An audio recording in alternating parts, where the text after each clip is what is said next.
Hey YouTube, this is Dean making another vid. If you like my content, please consider hitting the like button. Also, please consider subscribing, as it is very much appreciated. Thought this would be an interesting video for you. I'm going to break up one of these hagstones. I've already done the one of them, and it turned out really nice. This was a black, one of the black hagstones. This one, some of it wasn't. I don't think it's going to be black. Let's see what it is. But yeah, this is really nice black English flint. I didn't bring it, which was silly. I will pause and go and get a striker.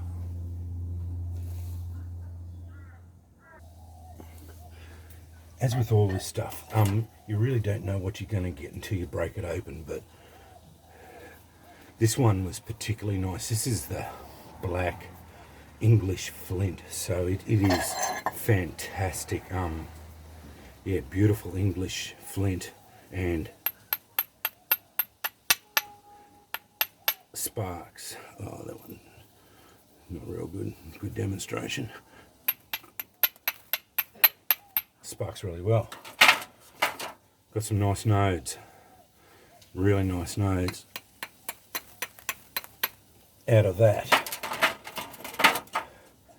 But usual fare, cut glove, because spalling flint is not real good. Glasses. Shards go off into your eyes and you'll get it in your eyes. It's pretty bad. Stuff does fly apart. I usually just bop it. So just get my bopper. Find an edge that you think is going to be conductive to breaking or spalling.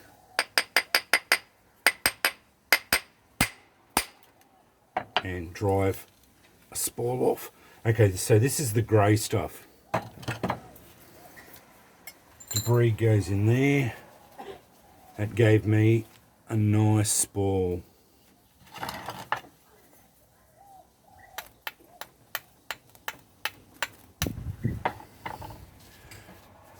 This stuff here is going to be fragile. I would normally probably just knock it off, but I'm not going to worry about that. As this is hagstone, this has been in the water. It's going to have little bits and pieces all in it, but that's all right. You just go around and work on the edges. So find out, and I am no napper, I can tell you that.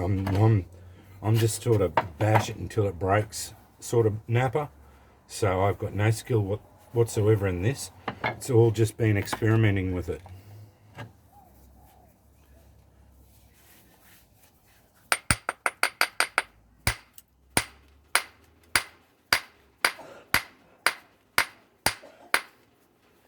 Okay, that's not working.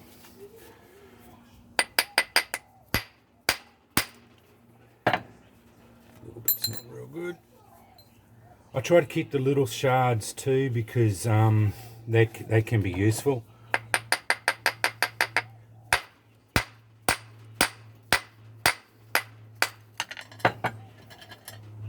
Now I probably could go up to a bigger hammer.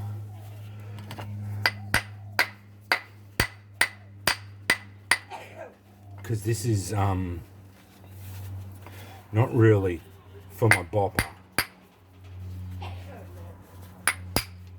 There we go. That's a nice little shard.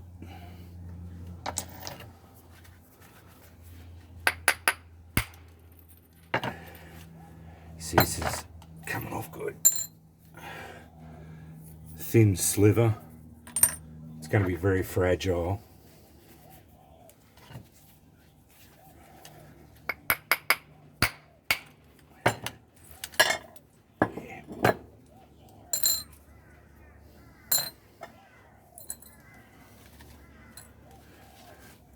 But they're usable pieces.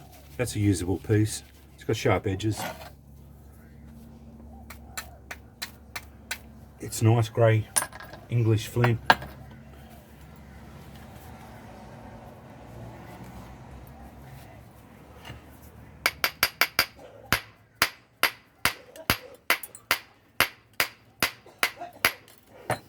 See, that's what I thought with this.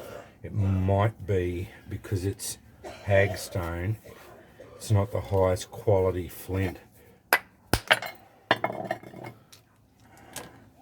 That's alright. It was cheap, $6 a kilo, so.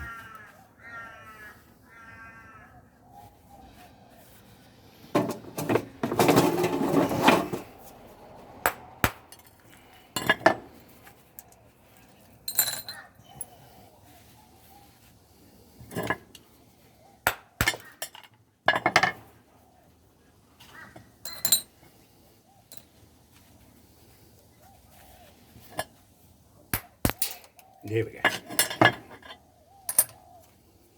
Couple of good pieces. And that gives me some more to work on. So you just use your different hammers depending on what you want to do.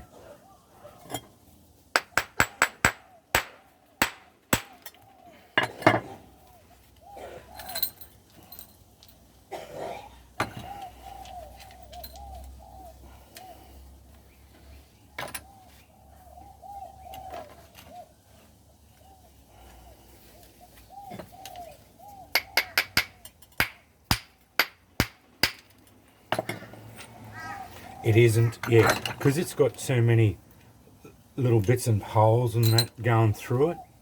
It is spalling very differently to the other piece, but that's fine. For the price I paid for it, half the price.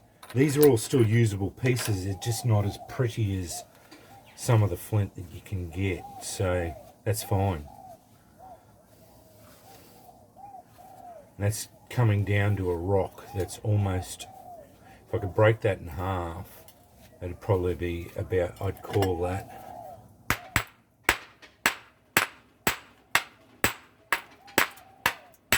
There we go. I'd pretty much call that now, because that gives you plenty of sharp edges to work on.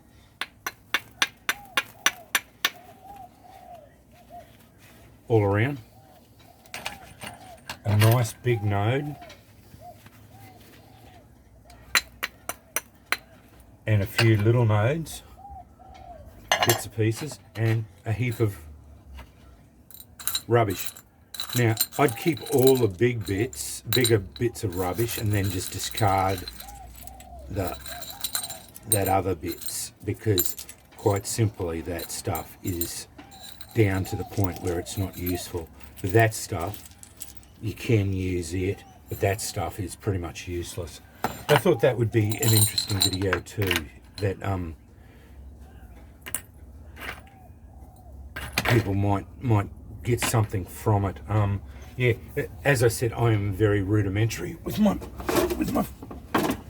napping. I don't even call it napping. I just hit the bloody thing until it breaks and go from there. Yeah, it's as simple as that. But I wanted to see this hagstone broken up, because I wanted one of them anyway. I've got another 4 of them in there. They were the larger nodes. I picked the smallest one just to see how it broke up and what sort of quality flint it was inside. And it's the nice grey stuff. This is not too bad. The reason why it broke up like that is because it's got the holes all through it, and that's because it was sitting in the ocean and had little bits and pieces of little life forms going through it. And that's the hagstone itself. That's not a bad piece there. That's the nicest piece out of all of it, I'd say. And I'd just probably go around and clean it up a little bit like that there, and call that a day. There you go. That's a nice piece there. Then it's got nice sharp edges around it, and palm size piece. As I said, yeah, I would pull all the big bits out, discard all the little debris. I'll clean all this up, and yeah, there. I hope that's interesting. I enjoy doing this sort of thing just to see what's inside it. Definitely be wearing a cut glove, otherwise you'll end up destroying your hands. As you can see, it still cuts my glove.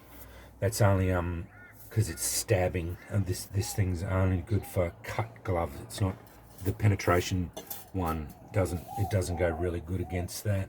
I still get impact damage on my hands from this, and yeah, I may have paid a fair bit of money for that, but this is holding up very, very well. I paid $80 for that thing, but best $80 I spent for it. It's fantastic. It's lasted really well, and it's going to last me for years. It's a fantastic bopper. Really, really, really good. Can't say enough about it. Yeah. I won't be buying the cheaper ones anymore. And when this one burns out after a few years, I'll go and buy another one. But anyway, yeah. Anyway, that's a hag-stone, spalled out. My rudimentary spalling. And yeah, thanks for watching.